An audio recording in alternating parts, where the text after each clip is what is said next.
Hello दोस्तों, नमस्कार। Santoshi IAS में आप सभी का स्वागत है। यहाँ पर क्रोनिकल का ये तीसरा पार्ट है। जुलाई मंथ का जो क्रोनिकल आया है उसका तीसरा पार्ट है। इससे पहले हमने राज्य आधारित जितने भी प्रश्न बने थे उसको करवा दिया है।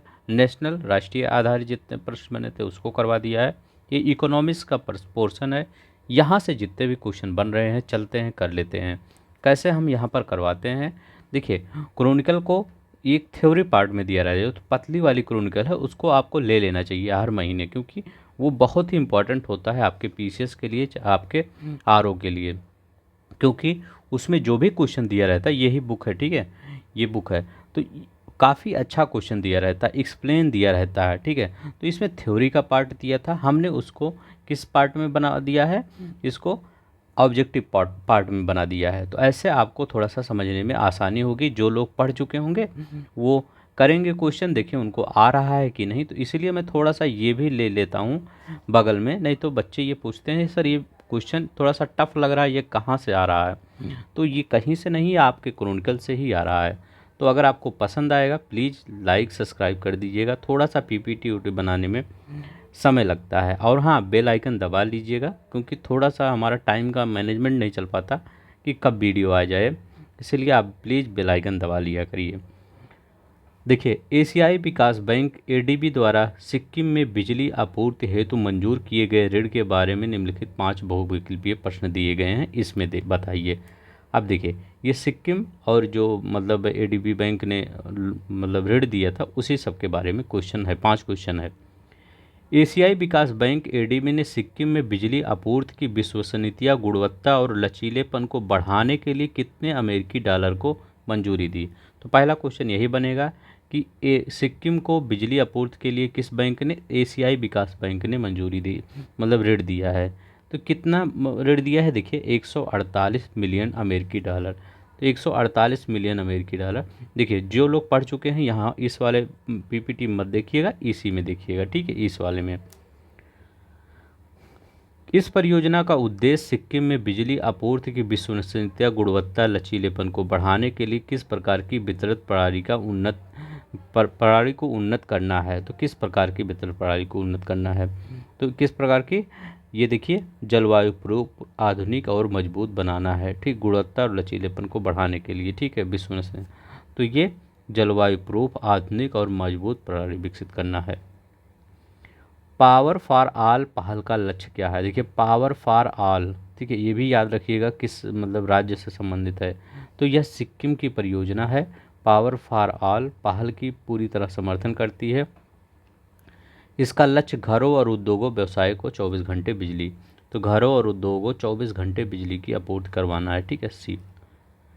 इस परियोजना के तहत कितने किलोमीटर पुराने और कम क्षमता वाले अनावृत कंडक्टरों को बदलने का लक्ष्य है। तो कितने, तो ये यहाँ पर 770, ठीक है, याद रखिएगा कितना, 770।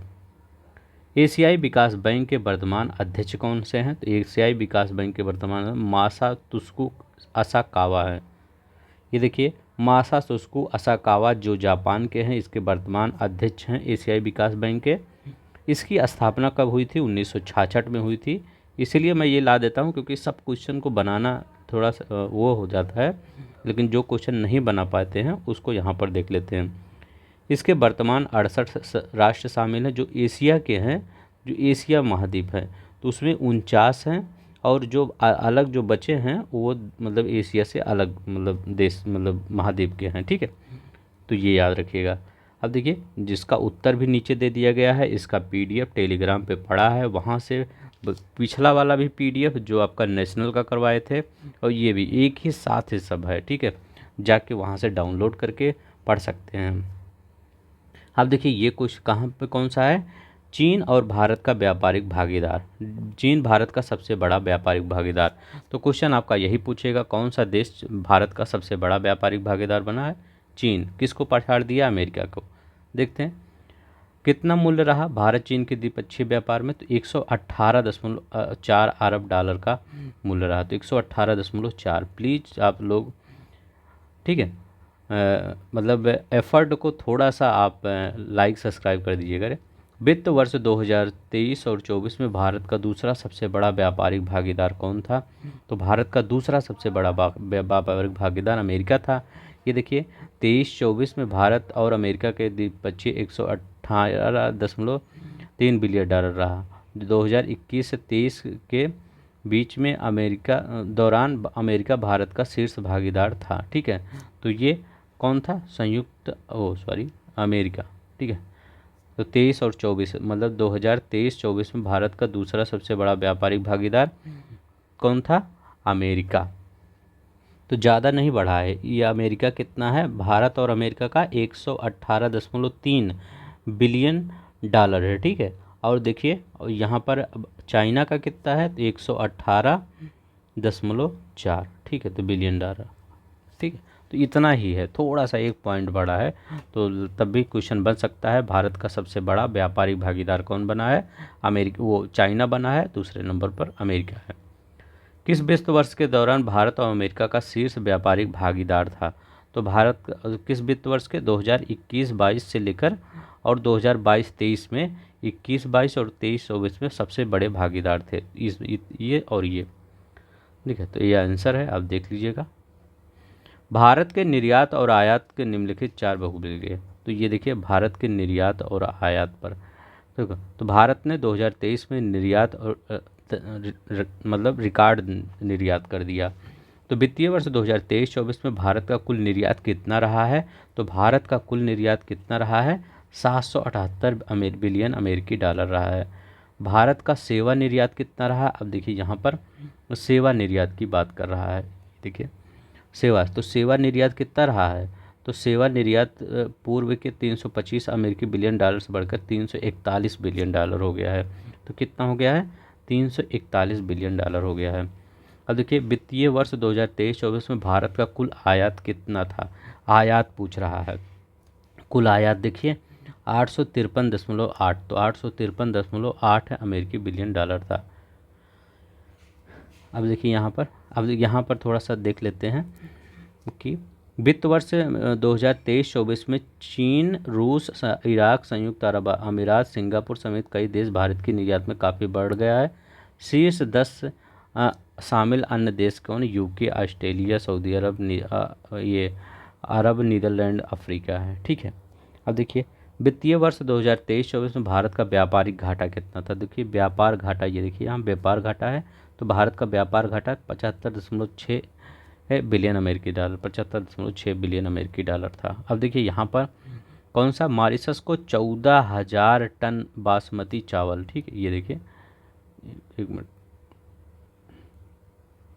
हाँ, तो 14,000 बासमती चावल मतलब तो ये याद रखिएगा कि हाल ही में आधिकारिक सूचना के अनुसार केंद्र सरकार ने मॉरिशस को 14,000 टन गैर बासमती चावल के निर्यात को अनुमति दी। तो देखिए केंद्र सरकार ने मॉरिशस को कितने टन गैर बासमती चावल को मंजूरी दी? ये 14,000 टन। ठीक है, अब यहाँ पर देखते हैं घरेलू कीमतों पर अंकुश लगाने और घरेलू खाद्य सुरक्षा सुनिश्चित करने के लिए गैर बासमती चावल निर्यात पर प्रतिबंध कब लगाया गया था? तो ये कब लगाया गया था? तो ये देखिए जुलाई 2023 में विशेष रूप से घरेलू कीमतों पर अंकुश लगाने और घरेलू खाद्य सुरक्षा सुनिश्चित करने के लिए गैर बासमती सफ़ेद चावल पर प्रतिबंध लगाया गया था। तो कब? जुलाई 2023 में। अब बताइए किन के माध्यम से की गई? इसमें पूछा रहा है जो मॉरिशस को चावल मतलब आयात करेंगे, मतलब निर्यात करेंगे, वो किस माध्यम से निर्यात करेंगे 14,000 टन जो है? तो वो क्या? भारतीय कृषि प्रसंस्करण, एक मिनट, हाँ, भारतीय कृषि प्रसंस्करण खाद्य उत्पाद और निर्यात विकास पर एपीडा के माध्यम से। ठीक है, निम्नलिखित कौन सा देश गैर बासमती चावल के प्रमुख आयातकों में से एक है? मतलब जो सबसे ज़्यादा आयात करता है भारत के लिए, भारत से गैर, तो भारत से कौन करता है? तो ये बेनिन है। ठीक है, कहाँ है बेनिन? हाँ देखिए बेनिन। ठीक है, तो ये क्या है? बेनिन। और देखिए यहीं पर, ठीक है, चलते हैं देखिए आईईएसए का पूरा नाम क्या है? तो आईईएसए का पूरा नाम है इंडिया इलेक्ट्रॉनिक सेमीकंडक्टर एसोसिएशन। ठीक है, इसका भी क्वेश्चन आया था, देखिए कहते हैं यहाँ देखिए आईएसए और फिक्की के मध्य एमओयू हुआ था, उसी पर क्वेश्चन बना था कि आईएसए का पूरा नाम क्या है? इंडियन इलेक्ट्रॉनिक सेमीकंडक्टर एसोसिएशन है। आईईएसए फिक्की के बीच एमओयू का मुख्य उद्देश्य क्या है? आईएसए और फिक्की के बीच एमओयू का मुख्य उद्देश्य क्या है? भारत में नवाचार को बढ़ाना और सेमीकंडक्टर इलेक्ट्रॉनिक उद्योग का समर्थन करना। ये देखिए भारत में नवाचार को बढ़ाना और सेमीकंडक्टर इलेक्ट्रॉनिक्स उद्योग का समर्थन करना।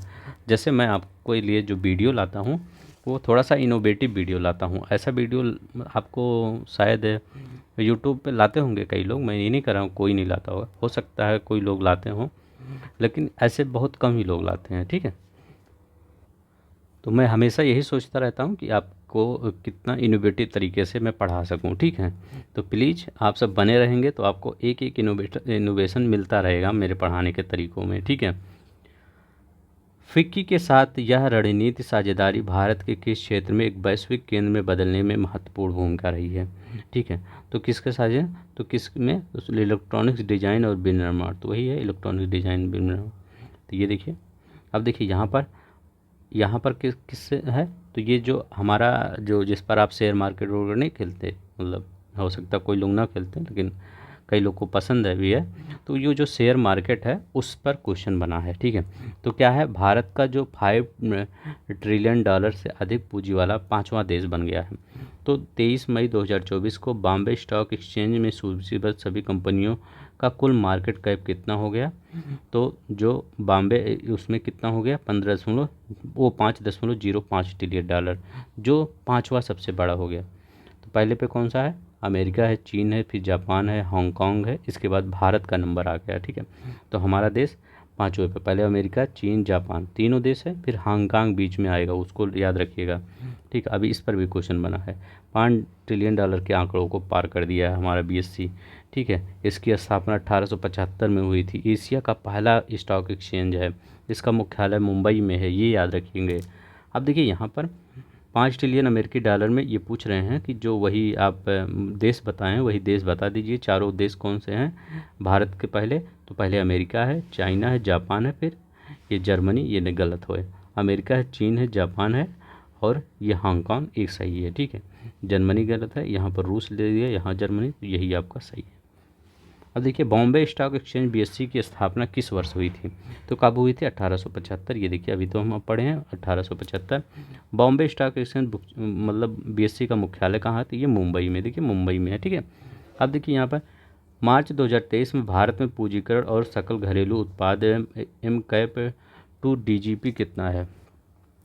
ठीक है, तो ये देखिए market capital M cap to डीजीपी 15 वर्ष के उच्चतम स्तर पर 140.2 वृद्धि दर्ज की गई है। तो 140.2 वृद्धि दर्ज की गई है। ठीक, कितना? 140.2।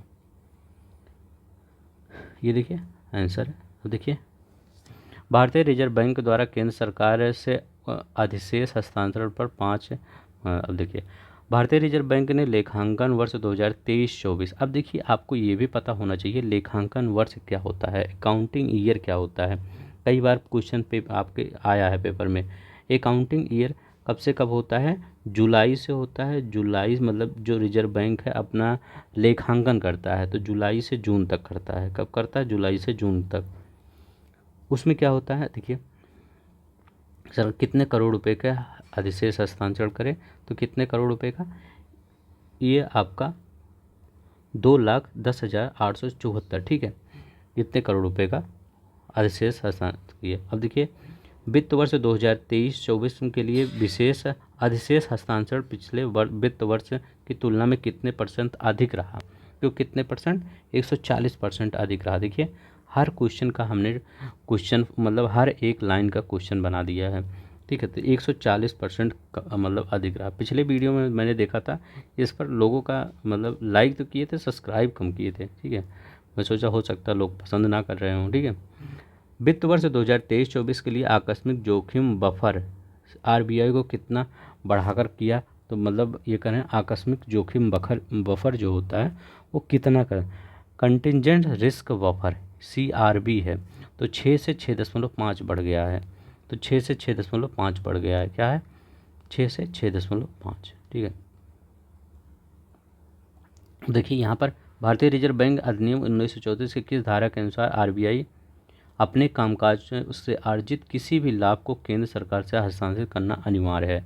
तो कौन सा धारा है, 47 धारा है, तो ये याद रखिएगा 47 धारा के अंतर्गत। भारतीय रिजर्व बैंक का लेखांकन वर्ष कब से कब होता है, तो ये जुलाई से जून। अभी देखिए हम यहाँ बताए थे कि रिजर्व बैंक का लेखांकन वर्ष जुलाई से जून होता है, याद रखिएगा अकाउंटिंग ईयर जुलाई से जून होता है, ये आंसर, ठीक।